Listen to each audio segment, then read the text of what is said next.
Madam అప్పట్లో ఎందుకు అంత 10 రోజుల పాటు రిహార్సల్స్ ఎందుకు చేసేవాళ్ళు అట్లా? అంతా నేర్చుకొని బాగా చక్కగా నేర్చుకొని కరెక్ట్గా ఖచ్చితంగా పాడాలి అని. ఓకే. అది అన్నమాట. మంచి స్కూల్కి ఎందుకు first class, second class, third క్లాసునే ఉంది. చదివేటప్పుడే ఎస్ఎస్ఎల్సి వెళ్ళొచ్చు కదా, ఎందుకు ఎస్ఎస్ఎల్సి వెంటనే వెయ్యరు కదా. 1వ క్లాసు 2వ క్లాసు చదువుతాం కదా.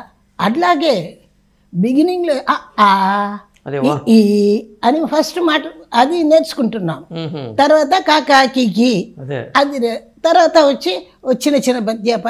తెలుగు ఎప్పుడు నేర్చుకున్నారు ఇవన్నీ? ఏది తెలుగు మాట్లాడటం అనేది? తెలుగు మాట్లాడడం ఇలాగా కంపెనీకి వెళ్ళేటప్పుడు వాళ్ళతో సరదాగా మాట్లాడుతూ ఉండేటప్పుడు నాకు తెలుగు చాలా బాగా వచ్చింది. ఏ భాషలో వచ్చండి మీకు? తెలుగు, తమిళ్, కన్నడ, మలయాళం.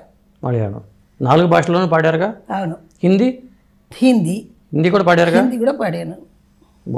చాలా వేల పాటలు ఉన్నాయి. బాలు గారితో మీకు ఎలాంటి బాండింగ్ ఉందండి? He's a best singer. మంచి కుర్రాడు. ఎలాగ పరిచయం లేదు. వచ్చేటప్పుడే సాధారణంగా వచ్చాడు. సాధారణంగా బాగా పాడతాడు, అందరితో సరదాగా ఉంటాడు, మంచివాడు. అంతే కదా. అదే ఎక్కడికి వెళ్ళినా సరే నేను వెళ్ళేటప్పుడు ఆయనకి చెప్తాను, ఆయన వెళ్ళేటప్పుడు నాకు చెప్తారు. ఆయనకి మూల కారణం మన ఎస్ జానకి గారు. ఓకే. ఎస్ జానకి గారు బాలుకి పెద్ద పుషింగ్ చేశారు. నాకు దేవుడే పుషింగ్ చేశారు. అదే. మీరు ఎంతమంది అక్క చెల్లెళ్ళు కానీ అన్నదమ్ములు కానీ? ఒకే బ్రదరు, నేను ఒకది. ఓకే. చెల్లాయి ఉంది, చనిపోయింది. ఓకే. ఆయన ఏం చేస్తారు మీ బ్రదరు?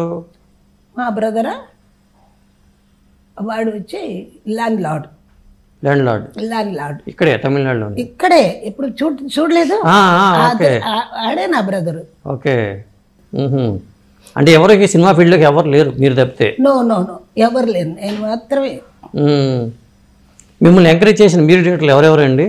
ముఖ్యంగా కేవీ మహాదేవన్ గారు బాగా హిట్లు ఇచ్చారు. అవును. టీవీ రాజు గారు, వేణు గారు, మాస్టర్ వేణు గారు, భానుచంద్ర గారి ఫాదరు.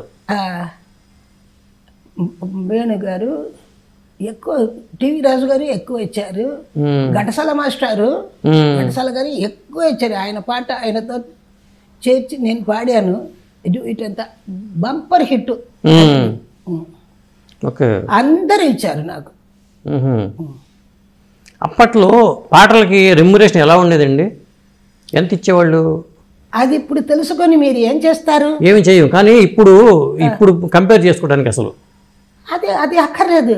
ఇప్పుడు ఇందులో వచ్చి మీరు ఏం కావాలో అది ప్రశ్న ఎంత డబ్బు తీసుకున్నానది మీకు అక్కర్లేదు. కానీ బాలు గారు ఫస్ట్ రెమ్యునరేషన్ ఇంతని మనం రాసాం ఒకసారి. అలాగా ఆయనకి ఇష్టం, ఆయన చెప్పారు. నాకు ఏది వస్తుందో అది దేవుడు ఇచ్చిన వరం. అంతే. నేను ఏం తీసుకున్నానది మీకు తెలియద్దు, ప్రజలకు తెలియద్దు. అదే. ఓకే. ఏదో వచ్చాము ఇప్పుడు దాకా 64 ఇయర్స్ అయింది ఫీల్డ్కి వచ్చి. ఇప్పుడు వచ్చి నేను ఎంత తీసుకున్నాను అది ఎందుకు? అది కరెక్టే. అంటే రికార్డెడ్గా ఉండటం కోసం మనకి అసలు అదంతా అక్కర్లేదు.